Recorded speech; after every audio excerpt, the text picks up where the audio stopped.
My name is Ben. You already know what time it is. I am the creator of Positively Oriented, a channel that is dedicated to providing resources for adoptees and for giving out advice to parents and anyone who is part of the adoptee community.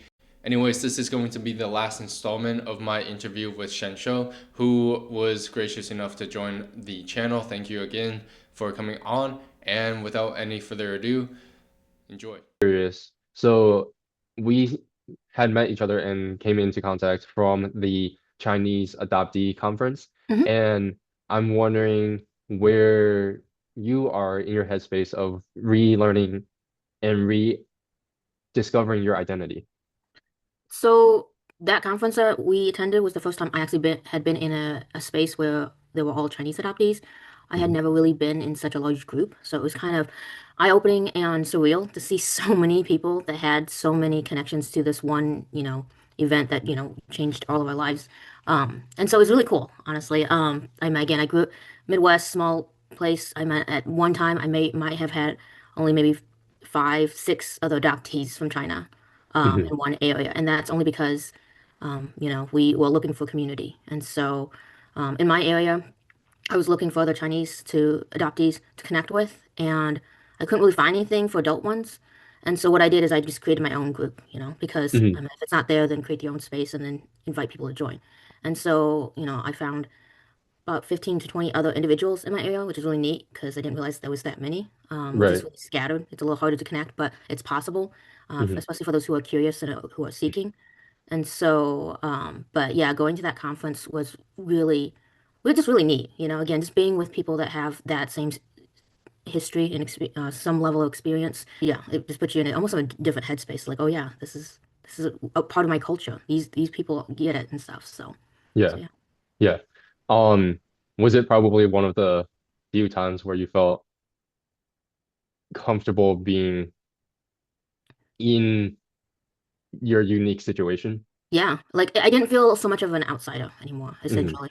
And in the space I felt comfortable using my actual Chinese name versus Mhm. like because it's not something I would use normally in my day-to-day life. I use my English name just because if I try to use my Chinese name, people try to like this leads to a lot more questions, and sometimes I'm not in the right headspace to be able to answer additional questions of why I've chosen to, utilize this name versus my English name and all that. So, but definitely in the adoptee space, I like to use my given Chinese name just Yeah. as a piece of kind of like help reclaim that piece of myself that was lost Mhm. from them assimilation. But yeah. Yeah. And transitioning now, I'm curious to Mhm. know what were some of the pros and cons and the difficulties, but also the good things that came out of your experience as an adoptee. Maybe that's back in the Midwest, family difficulties, things like that. Yeah, so I think one of the good things that came out of my adoption was having the ability to, or having a different set of lenses to look through because I'm not just all, American. I'm not just Hmm. all Chinese. You know, I'm kind of in this in between where I get to see both cultures and both cultures I can blend into my daily life if I choose to. So, as I get older, I've been like celebrating Chinese holidays more often. Hmm. And so like uh kind of like how for Christmas people collect ornaments and decorations for that holiday and they accumulate every year and they kind of build on it. I'm doing that exact same thing for the Chinese New Year. So like Hmm. I've got like stickers and I collect red envelopes. It's not the traditional way maybe that the Chinese celebrate it, but it doesn't have to be, Yeah.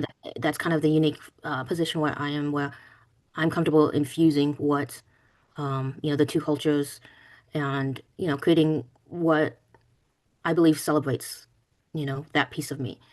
And so I really like, yeah, just being able to have that broader lens in regards, yeah. So I know some individuals like, oh, I don't feel like I fit in either one, but that's okay Yeah. too. I know some people like, I just want to be all this or all that.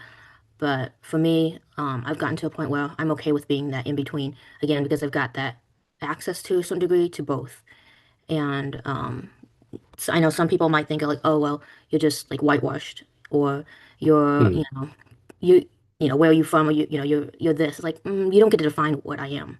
I get to that's for me to define and to grow as I go along. So Yeah.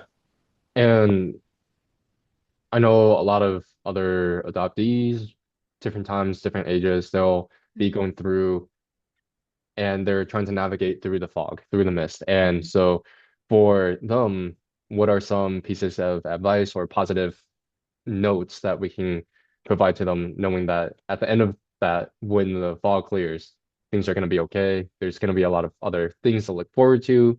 Yeah. Yeah.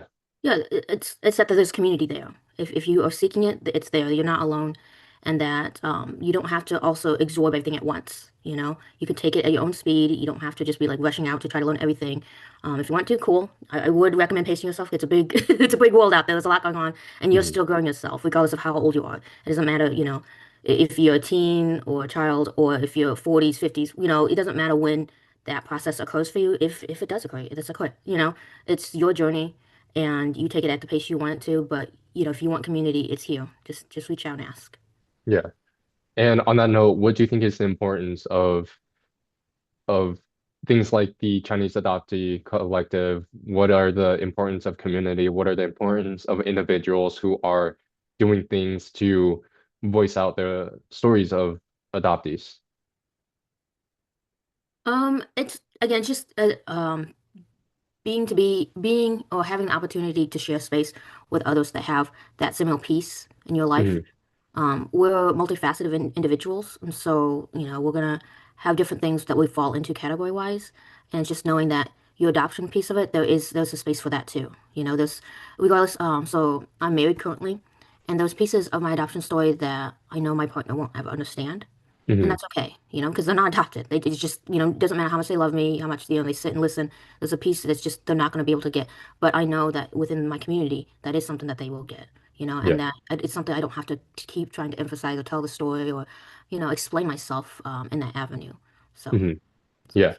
Um, and I think that on top of that, there's knowing there are resources for you if you want it. And it's at the time that you're ready to look for it. I know if I was shoved all of these different things of like, okay, you're a Chinese adoptee, you need to figure out your culture, you need to mhm. figure out your identity, and you have all these different resources that are telling you it's gonna be okay. Here, take it. Yeah. Then I'd be like, dude, this is too much. But Hmm. knowing that, okay, the Chinese Collective Alliance, their conference, do I want to go? Do I not want to go? It's Yeah. the option and opportunity that presents itself that I think is also important because it gives choice and it gives agency to the individual adoptee. And so it's not something where it's not forced upon you. Um and yeah. Um for our last couple minutes here Hmm. before my timer soon runs out, I'm wondering, are there last minute things that you would like to share with my YouTube community? Are there important things that you think other adoptees should recognize, whether that's going to be Chinese adoptees, transracial adoptees, domestic adoptees? What are last minute notes here? Yeah, again, it's at your own time. There's no hurry to try to discover it all. It'll be there. Um, and give yourself grace. Hmm.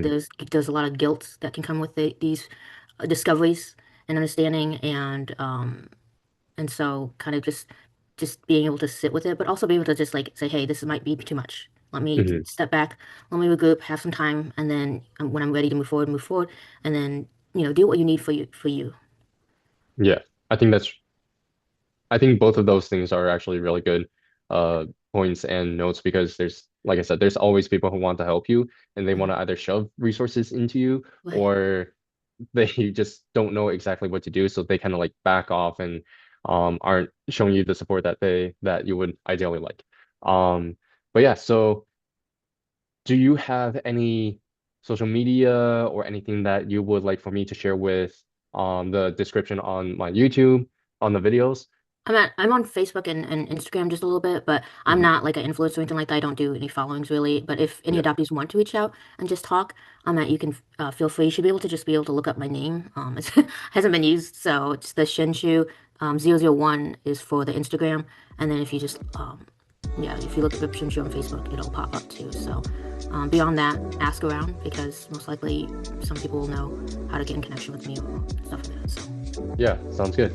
I hope you guys enjoyed the video with Shen Shou, and if you guys are interested in participating on the show, or if you guys have anything else you would like to give input on, comment down below and like, subscribe. I'll catch you guys in the next one.